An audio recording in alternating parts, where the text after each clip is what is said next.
मेष राशि वाले दोस्तों, क्या 6 अप्रैल से 12 अप्रैल तक का यह सप्ताह आपके लिए इस महीने का सबसे बड़ा टर्निंग पॉइंट साबित होगा, या फिर आपके 12वें भाव में बैठे तीन तीन क्रूर ग्रह आपकी जिंदगी में कोई नया रायता फैलाने वाले हैं? आपको थोड़ा सावधान होने की जरूरत है, क्योंकि अब ग्रहों के राजकुमार बुध भी 12वें भाव में गोता लगाने के लिए पूरी तरह से तैयार है। इस सप्ताह के वीकेंड से आपकी कुंडली के 12वें भाव बाधक स्थान खर्चों के भाव में एक या दो नहीं बल्कि पूरे पूरे चार चार ग्रहों का महाजमावड़ा लगेगा। ग्रहों के दरबार में इस वक्त एक अजीब सी कश्मकश छिड़ी हुई है। एक तरफ 12वें भाव में बैठे ग्रहों का यह शक्तिशाली चक्रव्यूह आपके लिए नई नई चुनौतियां खड़ी कर रहा है, तो वहीं दूसरी तरफ खुद आपकी राशि यानी आपके प्रथम भाव में संचार कर रहे शुक्र देव आपको हर मुश्किल से बचाने के लिए एक मजबूत सुरक्षा कवच तैयार कर रहे हैं।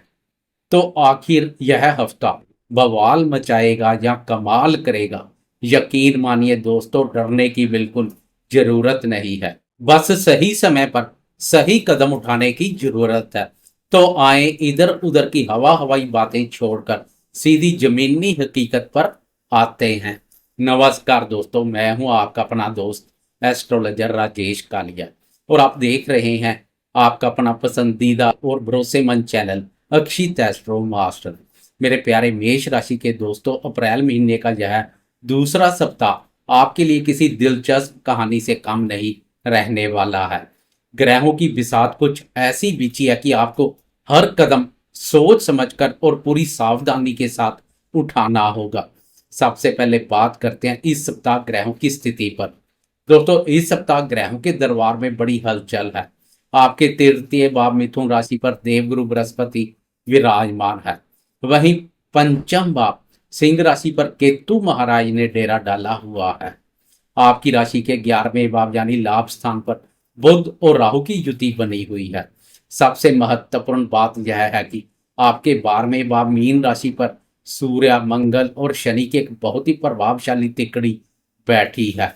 और सप्ताह के अंत में यानी 11 अप्रैल शनिवार को बुध भी 12वें भाव और अपनी नीच राशि मीन राशि में प्रवेश कर जाएंगे। लेकिन राहत की बात यह है कि शुक्र देव आपकी ही राशि मेष राशि में बैठकर आपको लगातार एक सुरक्षा कवच प्रदान कर रहे हैं। तो चलिए अब विस्तार से चर्चा करते हैं कि इन ग्रहों का आपके जीवन के विभिन्न क्षेत्रों पर क्या प्रभाव पड़ेगा। सबसे पहले बात करते हैं आपके स्वास्थ्य की। मेष राशि के दोस्तों, 12वें भाव में सूर्य, मंगल और शनि का होना सेहत के मामले में थोड़े कठिन समय की ओर इशारा कर रहा है।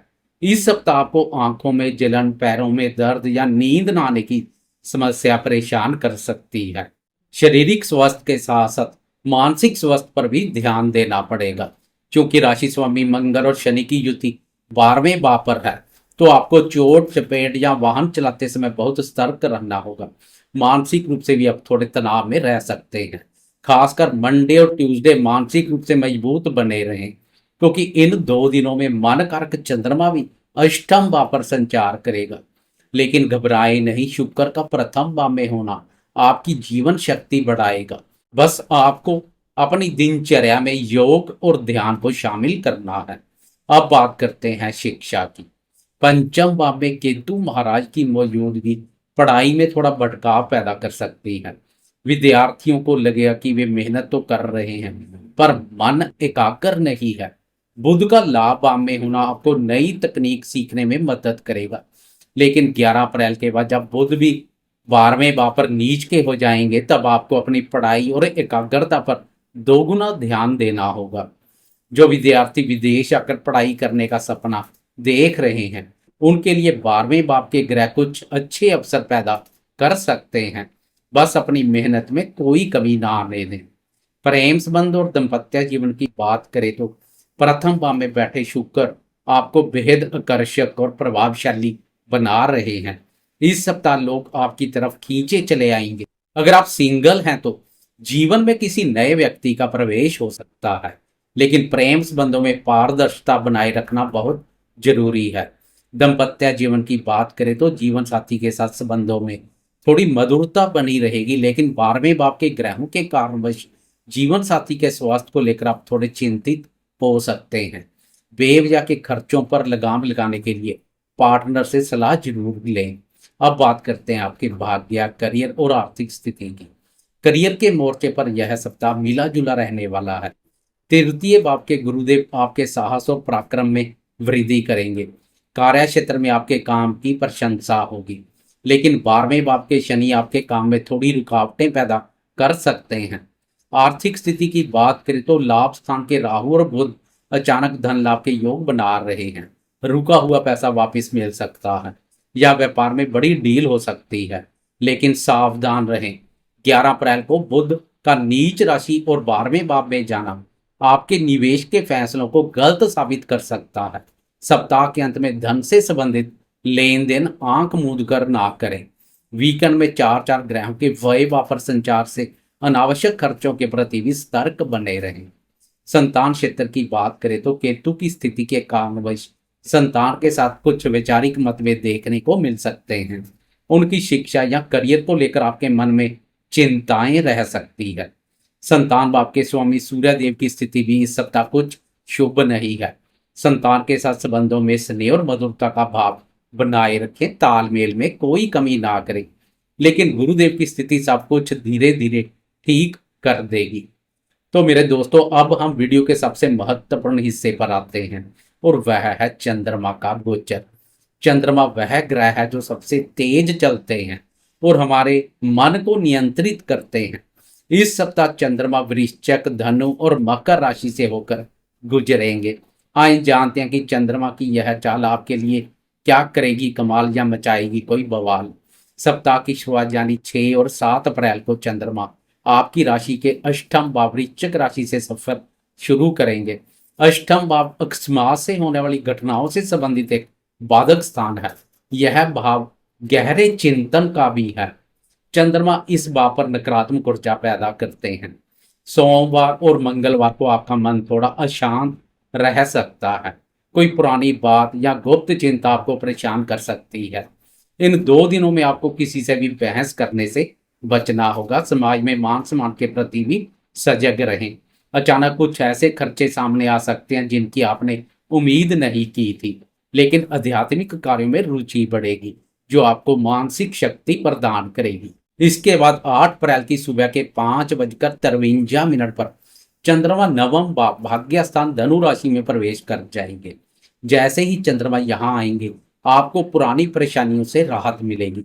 बुधवार से लेकर शुक्रवार की शाम तक का समय आपके लिए भाग्यशाली रहेगा। आपके रुके हुए काम बनने लगेंगे और सकारात्मक ऊर्जा का संचार होगा। धार्मिक यात्राओं के योग बन रहे हैं और पिता या गुरु का मार्गदर्शन मिलेगा। इस दौरान आप जो भी निर्णय लेंगे उसमें भाग्य का साथ जरूर मिलेगा। यह समय निवेश या नए काम की योजना बनाने के लिए भी उत्तम है। गुरु और चंद्रमा का दृष्टि संबंध बनेगा। यह स्थिति भाग्य में वृद्धि के साथ साथ मनोबल में भी वृद्धि करेगी। फिर 10 अप्रैल शुक्रवार की शाम के 6:03 पर चंद्रमा राशि परिवर्तन कर दसम भाव कर्म स्थान मकर राशि में प्रवेश कर जाएंगे। वीकेंड में चंद्रमा यहीं पर संचार करेंगे। शुक्रवार की रात और शनिवार रविवार का समय करियर के लिए खास है। कर्म स्थान पर चंद्रमा के अति उत्तम परिणाम देखने को मिलते हैं। आप अपने प्रोफेशनल लाइफ को लेकर कुछ बड़े फैसले ले सकते हैं। समाज में आपका मान सम्मान बढ़ेगा और आप काम में बहुत व्यस्त रहेंगे। लेकिन ध्यान रहे, 11 अप्रैल शनिवार को ही बुध भी राशि बदल रहे हैं। बुध का मीन राशि यानी अपनी नीच राशि में प्रवेश मेष राशि वालों के लिए एक बड़ा टर्निंग पॉइंट साबित हो सकता है, क्योंकि बुध अब आपके 12वें भाव में सूर्य, मंगल और शनि के साथ जुड़ जाएंगे। तो आपको अपनी वाणी और संचार पर बहुत नियंत्रण रखना होगा। सप्ताह के अंत में किसी को भी धन उधार देने से बचें। गलत फहमी के कारण आपके बने बनाए काम बिगड़ सकते हैं। खासकर फोन या सोशल मीडिया पर शब्दों का चुनाव सोच समझ कर करें। कुल मिलाकर देखें तो मेष राशि वालों के लिए यह सप्ताह शुरुआत में थोड़ा भारी, मध्य में बहुत शुभ और अंत में सावधान रहने वाला है। आपको बस अपने साहस को बनाए रखना है और जल्दबाजी नहीं करनी है।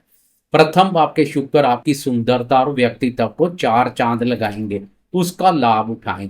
उम्मीद है कि यह साप्ताहिक राशिफल आपके आने वाले दिनों को बेहतर बनाने में मददगार साबित होगा। अगर आपको यह जानकारी पसंद आई हो तो वीडियो को लाइक जरूर करें, अपने दोस्तों और परिवार के साथ इसे शेयर करना ना भूलें, खासकर मेष राशि वालों के साथ। ज्योतिष से जुड़ी ऐसी ही सटीक और बेहतरीन जानकारियों के लिए अपने इस चैनल अक्षित एस्ट्रो मास्टर को भी सब्सक्राइब करें। मैं हूं एस्ट्रोलॉजर राजेश कालिया। वीडियो देखने के लिए आपका हृदय से धन्यवाद। मिलते हैं अगले वीडियो में, तब तक के लिए नमस्कार। जय माता दी।